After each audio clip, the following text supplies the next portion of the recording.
भक्तजनों, आपका हमारे चैनल दैविक मंत्र पर हार्दिक स्वागत है। प्यारे भक्तों, भगवान शनिदेव को इस सृष्टि में न्याय व कर्मफल दाता के नाम से जाना जाता है, जो मनुष्य को उनके कर्मों के अनुसार फल प्रदान करते हैं। यानी जो मनुष्य अपने जीवन में अच्छा कर्म करता है, वह कभी भी पाप का भागी नहीं बनता है और कभी भी किसी से दुर्व्यवहार नहीं करता है, तो शनिदेव उसे अच्छा फल प्रदान करते हैं। उसकी जिंदगी में सब कुछ अच्छा होता है, चाहे फिर धन से संबंधी हो, या फिर नौकरी व्यवसाय से संबंधित हो, या फिर रोग दोष से संबंधी हो, या फिर कर्ज से संबंधी हो, सब परेशानियों को दूर करते हैं। वहीं अगर ऐसा मनुष्य जो अपने जीवन में पाप करने में लिप्त रहता है, भोले भाले लोगों को परेशान करता है, तो ऐसे मनुष्य को भगवान शनिदेव दंडित करते हैं। परंतु मान्यता है कि जो भी भक्त इनसे धन समृद्धि की कामना करता है, उसे कभी भी निराशा हाथ नहीं लगती। भगवान शनिदेव ऐसे व्यक्ति की हर मनोकामना पूर्ण करते हैं। बस इनके मंत्रों से लाभ पाने के लिए नियमित मंत्र जाप या श्रवण करना चाहिए, जिससे शनिदेव अपनी कृपा दृष्टि बनाए रखे।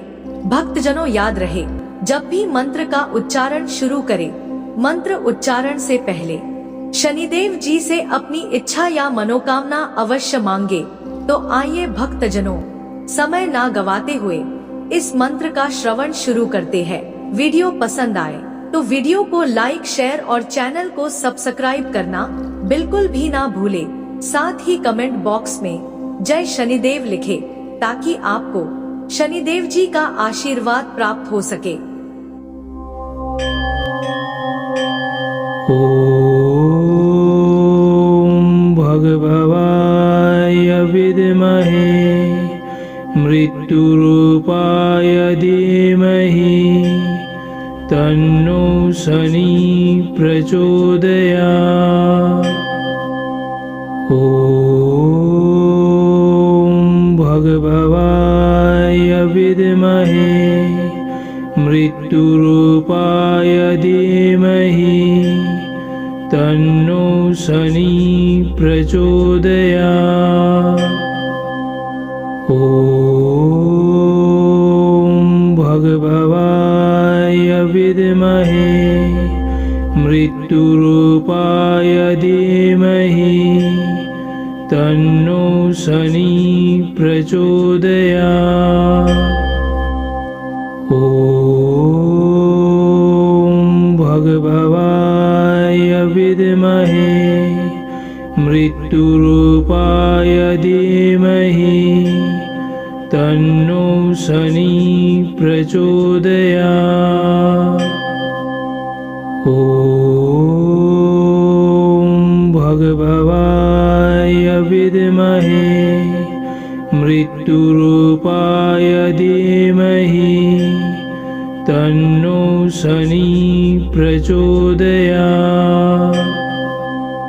ओम भगवाय विद्महे मृत्युरूपाय धीमहि तन्नो शनि प्रचोदयात्।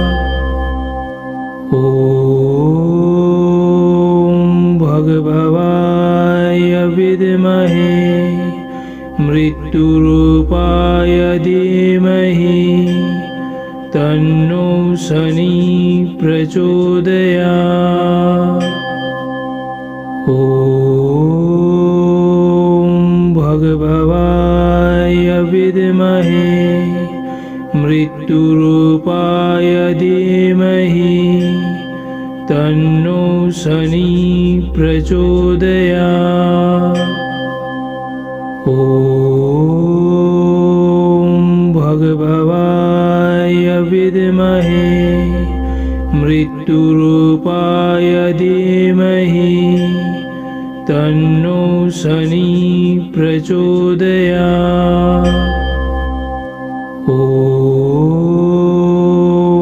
भगवाय विद्महे मृत्युरूपाय धीमहि तन्नो शनि प्रचोदयात्।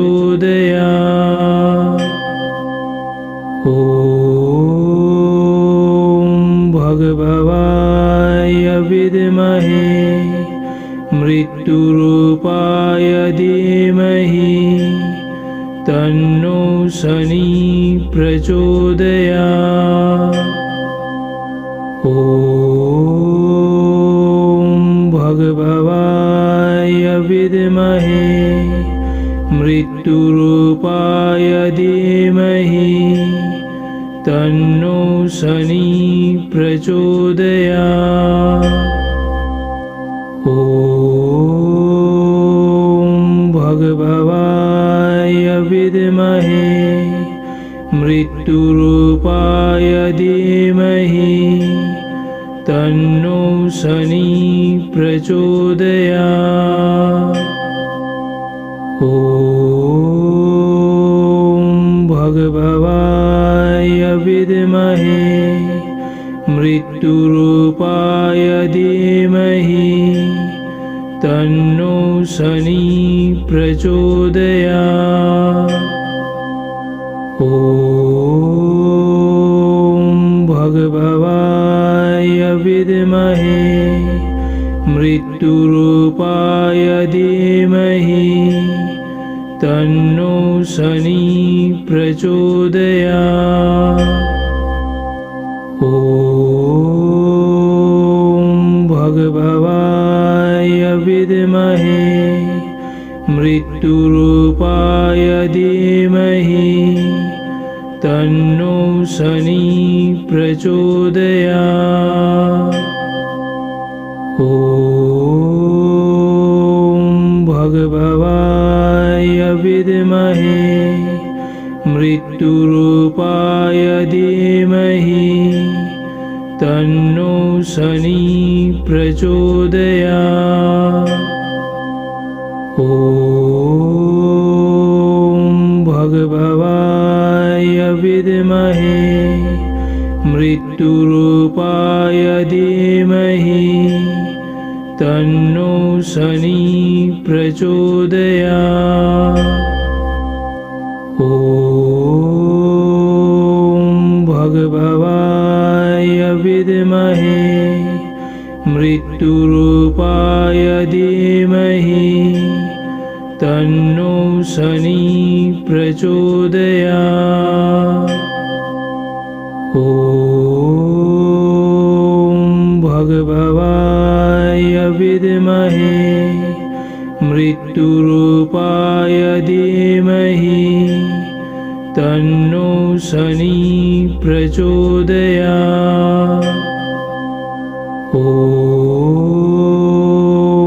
भगभवाय विद्महे मृत्युरूपाय धीमहि तन्नो शनि प्रचोदयात्। ॐ भगभवाय विद्महे मृत्युरूपाय धीमहि तन्नो शनि प्रचोदयात्। ॐ भगभवाय विद्महे मृत्युरूपाय धीमहि तन्नो शनि प्रचोदयात्। ॐ भगभवाय विद्महे मृत्युरूपाय धीमहि तन्नो शनि प्रचोदयात्। ॐ भगभवाय विद्महे मृत्युरूपाय धीमहि तन्नो शनि प्रचोदयात्। ॐ भगभवाय विद्महे मृत्युरूपाय धीमहि तन्नो शनि प्रचोदयात्। ॐ भगभवाय विद्महे मृत्युरूपाय धीमहि तन्नो शनि प्रचोदयात्। ॐ भगभवाय विद्महे मृत्युरूपाय धीमहि तन्नो शनि प्रचोदयात्। ॐ भगभवाय विद्महे मृत्युरूपाय धीमहि तन्नो शनि प्रचोदयात्। ॐ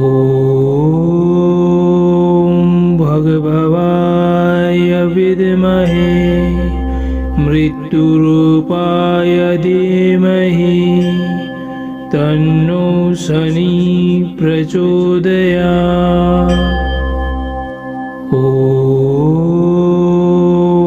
भगभवाय विद्महे मृत्युरूपाय धीमहि तन्नो शनि प्रचोदयात्। ॐ भगभवाय विद्महे मृत्युरूपाय धीमहि तन्नो शनि प्रचोदयात्। ॐ